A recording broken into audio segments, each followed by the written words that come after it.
Sur instruction de la haute hiérarchie, la ville de Kinshasa a signé un accord de partenariat public-privé avec Starstone pour le développement de la corniche de Kinshasa. Il s'agit d'un projet immobilier et d'urbanisation à usage mixte sur une superficie totale de 187 hectares. Ce projet répond à un besoin au sein du marché immobilier et de celui des infrastructures de la ville de Kinshasa qui n'exploitent pas suffisamment la valeur de vue et la proximité du fleuve Congo, tant pour les espaces publics que pour les développements immobiliers.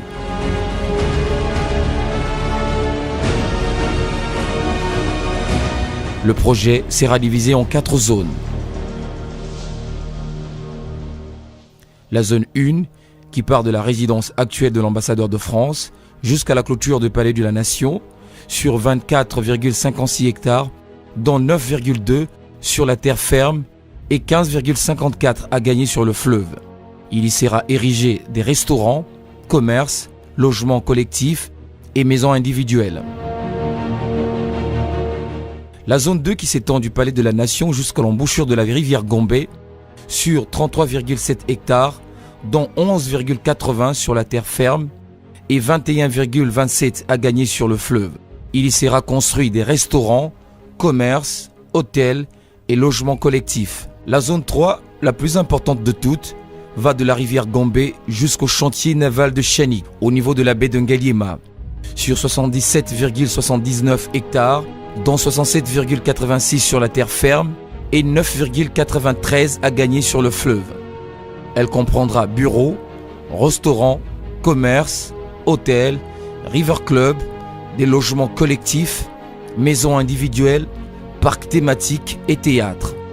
Enfin, la zone 4, du chantier naval de Chanik jusqu'au collecteur situé au Mont Ngaliema, sur 52,23 hectares, dont 24,71 sur la terre ferme et 27,52 à gagner sur le fleuve. Elle comprendra bureaux, restaurants, commerces, hôtels, logements collectifs et centres culturels. Il s'y est précisé que 60% des terres aménagées revenant à la partie privée seront mises à la disposition de promoteurs immobiliers locaux et internationaux. En revanche, 40% seront directement exploités par le groupe Starstone en RDC, et ce, conformément au cahier des charges et des plans architecturaux élaborés. L'estimation de coût de construction des plateformes et des infrastructures se présente comme suit. La construction des digues sur l'ensemble des 4 zones coûtera 95 276 864 $. Les travaux de remblai seront évalués à 73 204 040 $. Les travaux de voirie, réseau et drainage sont estimés à 255 460 784 $, soit un coût global de 423 941 678 $ pour la réalisation de plateformes, tandis que les travaux de construction de bâtiments sur les 40% de terres à développer directement par Starstone vont nécessiter un investissement évalué à 880 520 070 $. Le démarrage effectif de ce projet nécessite l'octroi des titres de propriété sur la partie terre ferme ainsi que la délivrance des autorisations nécessaires afin de pouvoir effectuer sur le fleuve les travaux de remblai. D'après le rapport établi par la commission d'experts des ministères et administrations concernés, il a été fait état de l'existence des espaces couverts par des titres de propriété ou faisant l'objet des prétentions des tiers. Il apparaît dès lors nécessaire d'amorcer la procédure d'expropriation préalable pour cause d'utilité publique. Le promoteur est disposé à prendre en charge les frais d'indemnisation. Compte tenu de l'importance des investissements consentis sur le plan fiscal, il a été convenu que ce projet puisse bénéficier du régime de zone économique spéciale. Dans le cadre de ce partenariat public-privé, l'État congolais va bénéficier de 20% de l'ensemble des terrains aménagés destinés à la construction d'un hôpital, des écoles, des aires des jeux, des parcs, des jardins publics et autres espaces récréatifs aménagés, des bâtiments administratifs, des routes, ainsi qu'une promenade à charge du promoteur. En outre, l'État percevra une redevance équivalent à 5% du montant de vente des parcelles de terre effectuées par le partenaire pendant toute la durée du contrat.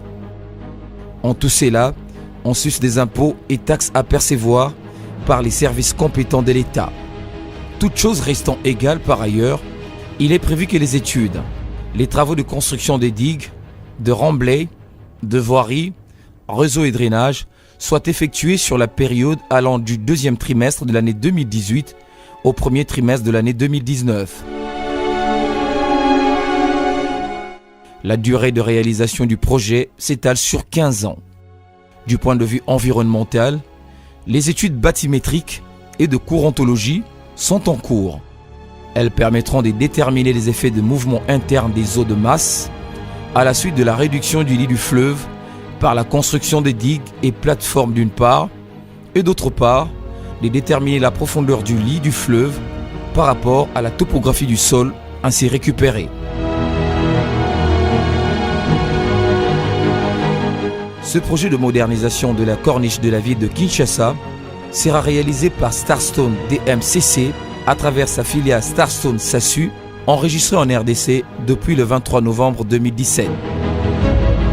Starstone est un groupe axé sur la transformation de l'énorme potentiel de l'Afrique en réalité tangible et en projet économiquement viable.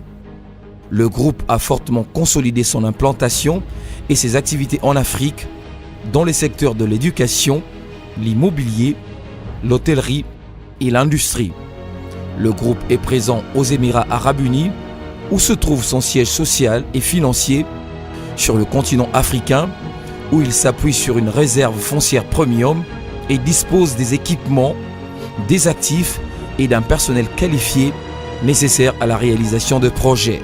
Starstone a l'ambition de moderniser la corniche de Kinshasa, à l'instar des autres grandes villes africaines telles que Abidjan, Luanda, Malabo, Lagos et actuellement, Starstone développe un projet similaire mais de moindre envergure à Brazzaville où elle dispose déjà des titres et autorisations nécessaires pour sa mise en œuvre.